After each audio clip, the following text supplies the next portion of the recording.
resibo ng kuryente. Ay ano, hawak mo anong complete yun, sabi niya ito. Sabi sa bahay. Bakit may complete? Hindi naman tayo nagkukumplete dati. Eh, huwag mo nga lang ako.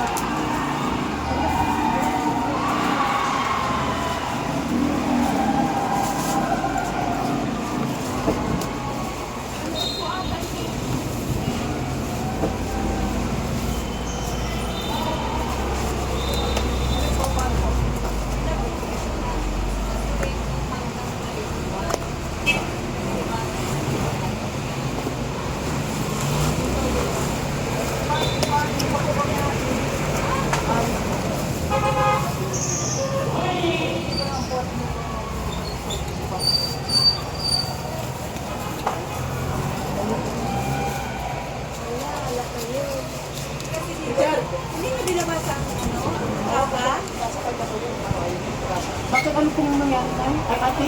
Mag-review pala kayo kasi hindi kayo nagpagkausap. Ay, sila ba pong inasahan ko?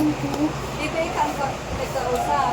Ako po, pero sinadyan ko na sila ng Pag ganyan, ang ano nila, hindi na mag-review kasi 30 days bago ma-expire ang contract, kailangan may pinag-uusapan na kayo.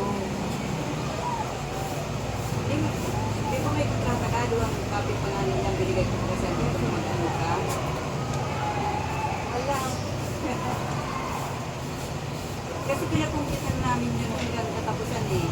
Kasi di ba, hanggang katapusan naman kayo. Hanggang yun, pagkukumpitan. Hindi ko pa nagsabi yun. Ewan ko nga, di ko alam kung Ang meron na sa itong ano nito sa kumintin.